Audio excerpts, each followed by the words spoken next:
مسلم شریف میں دجال کے قتل ہو جانے اور حضرت عیسیٰ علیہ السلام کے لوگوں کے پاس پہنچ کر چہروں پر ہاتھ پھیرنے کے بعد یاجوج ماجوج کے نکلنے کا ذکر ہے، جس کی تفصیل اس طرح ہے کہ رسول اللہ صلی اللہ علیہ وسلم نے فرمایا کہ عیسیٰ علیہ السلام اسی حال میں یعنی قتل دجال کے بعد لوگوں سے ملنے جلنے میں ہوں گے کہ اللہ پاک کی ان کی طرف وحی آئے گی۔ بے شک میں اپنے ایسے بندوں کو نکالنے والا ہوں کہ کسی میں ان سے لڑنے کی طاقت نہیں ہے، لہذا تم میرے مومن بندوں کو طور پر لے جا کر محفوظ کر دو۔ چنانچہ حضرت عیسیٰ علیہ السلام مسلمانوں کو لے کر کوہ طور پر تشریف لے جائیں گے اور خدا یاجوج ماجوج کو بھیج دے گا۔ یاجوج ماجوج زمین میں شر و فساد مچا رہے ہوں گے اور اللہ کے نبی حضرت عیسیٰ علیہ السلام اپنے ساتھیوں کے ساتھ کوہ طور پر گھرے ہوئے ہوں گے۔ اللہ کے نبی عیسیٰ علیہ السلام اور ان کے ساتھی اللہ کی جناب میں گڑ گڑائیں گے اور یاجوج ماجوج کی ہلاکت کی دعا کریں گے۔ چنانچہ خدا یاجوج ماجوج پر بکریوں اور اونٹوں کی ناک میں نکلنے والی بیماری بھیج دے گا جو ان کی گردنوں سے نکل آئے گی اور وہ سب کے سب ایک ہی وقت میں مر جائیں گے۔ اس کے بعد حضرت عیسیٰ علیہ السلام اور آپ کے ساتھی آرام سے زمین پر رہنے لگیں گے اور خدا کا ان پر بڑا فضل و کرم ہوگا۔ مسلمان اسی عیش و آرام اور خیر و برکت میں زندگی گزار رہے ہوں گے کہ قیامت بہت ہی قریب ہو جائے گی، اور چونکہ قیامت کافروں پر ہی قائم ہوگی اس لیے اچانک خدا ایک عمدہ ہوا بھیجے گا جو مسلمانوں کی بغلوں میں لگ کر ہر مومن اور مسلم کی روح قبض کرے گی، اور بدترین لوگ باقی رہ جائیں گے جو گدھوں کی طرح سب کے سامنے بے حیائی سے عورتوں سے زنا کریں گے، انہیں پر قیامت آئے گی۔ برادران اسلام، حضرت عیسیٰ علیہ السلام کے بعد جہالت اور بددینی بڑھتی چلی جائے گی، حتیٰ کہ زمین میں کوئی اللہ اللہ کہنے والا بھی باقی نہ رہے گا، اور بہت ہی برے انسان دنیا میں رہ جائیں گے اور انہیں پر قیامت قائم ہوگی۔ اس دوران میں قیامت کی باقی نشانیاں بھی ظاہر ہو لیں گی جن کا حدیثوں میں ذکر آیا ہے۔ مثلا حضرت حذیفہ رضی اللہ تعالی عنہ کی روایت ہے کہ آن حضرت صلی اللہ علیہ وسلم نے ارشاد فرمایا کہ قیامت ہرگز قائم نہ ہوگی جب تک تم اس سے پہلے یہ 10 نشانیاں نہ دیکھ لو۔ پہلی دھواں، دوسری دجال، تیسری دعوت الارض یعنی زمین کا چوپایا، چوتھی پشچم سے سورج کا نکلنا، پانچویں حضرت عیسیٰ علیہ السلام کا آسمان سے نازل ہونا، چھٹی یاجوج ماجوج کا نکلنا، ساتویں آٹھویں نمی، زمین میں 3 جگہ لوگوں کا دھس جانا، ایک مشرق میں، دوسرا مغرب میں اور تیسرا عرب میں، اور ان سب کے آخر یعنی 10ویں آگ یمن سے نکلے گی جو لوگوں کو ان کے محشر کی طرف گھیر کر پہنچا دے گی۔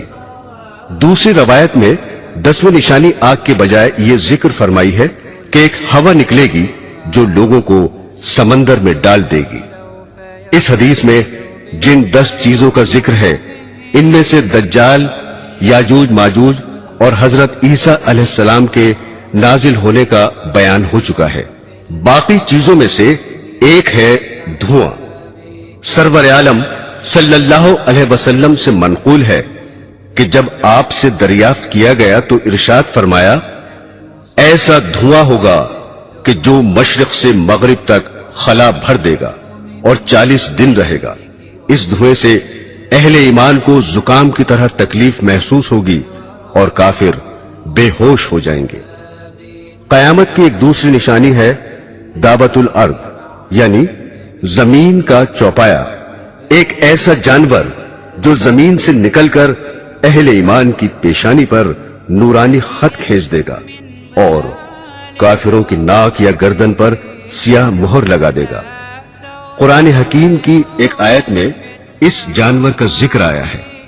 ارشاد باری ہے، اور جب ان پر وعدہ قیامت کا پورا ہونے کو ہوگا تو ہم ان کے لیے زمین میں سے ایک جانور نکالیں گے جو ان سے باتیں کرے گا کہ لوگ ہماری یعنی اللہ جل شانہ کی آیتوں پر یقین لاتے تھے۔ حضرت شاہ صاحب کے مطابق جس روز مغرب سے آفتاب نکل کر واپس ہو کر غروب ہوگا، اس سے دوسرے دن صفا پہاڑ جو مکہ کے قریب ہے زلزلے سے پھٹ جائے گا، اور اس میں سے ایک عجیب شکل کا جانور نکلے گا جس کا منہ انسانوں کے منہ کی طرح ہوگا اور پاؤں اونٹ جیسے ہوں گے، گردن گھوڑے کی گردن کی طرح، اس کی دم گائے کی دم کی طرح، اور کھر ہرن کے کھروں کی طرح، اور سینگ 12 سینگے کے سینگوں کے مشابہ ہوں گے۔ ہاتھوں کے بارے میں لکھتے ہیں کہ اس کے ہاتھ بندر کے ہاتھوں جیسے ہوں گے۔ وہ بڑی فصاحت سے لوگوں سے گفتگو کرے گا، اور اس کے ایک ہاتھ میں حضرت موسیٰ علیہ السلام کا عصا اور دوسرے میں حضرت سلیمان علیہ السلام کی انگوٹھی ہوگی۔